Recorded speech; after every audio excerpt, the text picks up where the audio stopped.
بسم اللہ فرینڈ، السلام علیکم ورحمۃ اللہ۔ درود تنجینہ کیا ہے اور کس کام کے لیے پڑھا جاتا ہے؟ ساتھیو، درود تنجینہ سے مراد وہ درود شریف ہے اسے پڑھنے سے ہر مشکل اور مہم سے نجات ملتی ہے۔ علامہ فاکہانی قمر منیر نے ایک بزرگ شیخ موسیٰ کا واقعہ بیان کیا ہے کہ انہوں نے بتایا کہ ہم ایک قافلہ کے ساتھ ایک بحری جہاز میں سفر کر رہے تھے کہ جہاز طوفان کی زد میں آ گیا۔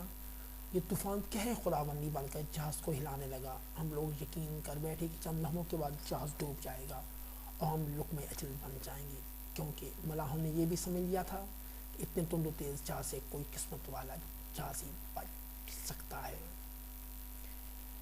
شیخ فرماتے ہیں کہ اس عالم افراتفری میں مجھ پر نیند کا غلبہ ہو گیا۔ چند لمحے غنودگی طاری رہی۔ میں نے دیکھا کہ ماہ بتاست محمد رسول اللہ صلی اللہ علیہ وسلم تشریف لائے اور مجھے حکم دیا کہ تم اور تمہارے ساتھی یہ درود 1000 بار پڑھو۔ میں بیدار ہوا، اپنے دوستوں کو جمع کیا، وضو کیا اور درود پاک پڑھنا شروع کر دیا۔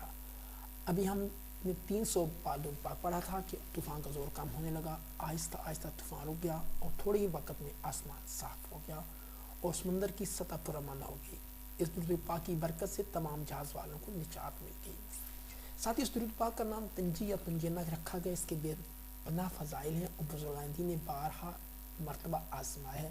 جناب غوث اعظم رضی اللہ عنہ نے فرمایا کہ ایک شخص نہایت مشکل میں گرفتار ہو گیا۔ اس نے وضو کر کے معطر ہو کر درود پاک پڑھنا شروع کر دیا تو مشکل حل ہو گئی۔ اس درود پاک کو جو شخص ادب و احترام سے قبلہ روح ہو ہر روز 300 بار پڑھے گا، اللہ کے فضل سے اس کی سخت سے سخت مشکل حل ہو جائے گی۔ شرح دلائل الخیرات کے مؤلف نے لکھا ہے کہ جسے نبی کریم صلی اللہ علیہ وآلہ وسلم کی زیارت کا شوق ہو، وہ خالص نیت سے یہ درود پڑھے اور بعد نماز عشاء 1000 بار پورا کرے اور بستر کو معطر کر کے باوضو سو جائے۔ انشاءاللہ 40 روز کے اندر زیارت رسول کریم صلی اللہ علیہ وسلم ہوگی، اور اگر اللہ کرم کرے تو ہو سکتا ہے کہ 1 ہفتے کے اندر ہی زیارت ہو جائے۔ ایک بزرگ کا کہنا ہے کہ جو شخص درود پاک کو صبح و شام 10 بار پڑھے تو اللہ تعالیٰ اسے راضی ہو جائے گا اور اللہ کے قہر سے نجات ملے گی اور اللہ تعالیٰ اسے برائیوں سے محفوظ رکھے گا، اس کے غم مٹ جائیں گے۔ ساتھ ہی اس درود پاک کی خصوصیت یہ بھی ہے کہ جو شخص بیماری سے تنگ آ کر طبیبوں اور ڈاکٹروں سے مایوس ہو گیا، اسے چاہیے کہ اس درود پاک کو کثرت سے پڑھے، انشاءاللہ بیماری کی طرف سے نجات مل جائے گی۔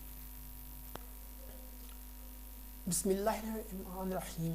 اللہم صلی علی سیدنا محمد وعلی آل سیدنا محمد صلاۃ تنجینا بہا من جمیع الاحوال والآفات وتقضی لنا بہا جمیع الحاجات وتطہرنا بہا من جمیع السیئات وترفعنا بہا عندک اعلی الدرجات وتبلغنا باقصی الغایات من جمیع الخیرات فی الحیات وبعد الممات، انکا مجیب الدعوات ورافع الدرجات ویا قاضی الحاجات ویا کافی المہمات ویا دافع البلیات ویا حل المشکلات، اغثنی اغثنی اغثنی یا الہی انکا علی کل شیء قدیر۔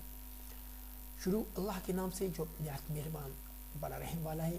اللہ تعالیٰ ہمارے سیدہ حضرت محمد مصطفیٰ صلی اللہ علیہ وسلم ان کی آل پر ایسی رحمت و برکت نازل فرمائے جس سے ہمیں تمام ڈر، خوف اور آفتوں سے نجات ہو جائے، اور جس کی برکت سے ہماری تمام حاجتیں روا ہو جائیں، اور جس کی بدولت ہم تمام گناہوں سے پاک و صاف ہو جائیں، اور جس کے وسیلہ سے ہم تیری بارگاہ میں اعلیٰ درجوں پر مطمئن، اور جس کے ذریعے ہم زندگانی تمام نیکیوں مرنے کے بعد کی تمام اچھائیوں سے بدرجہ غائب فائدہ حاصل کریں۔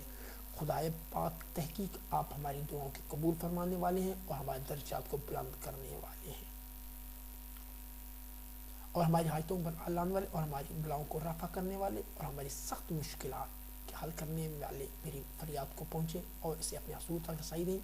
میری عرض قبول فرمائیں۔ تحقیق تو ہوئی ہے، ہر چیز پر قادر ہے۔ آمین یا رب العالمین۔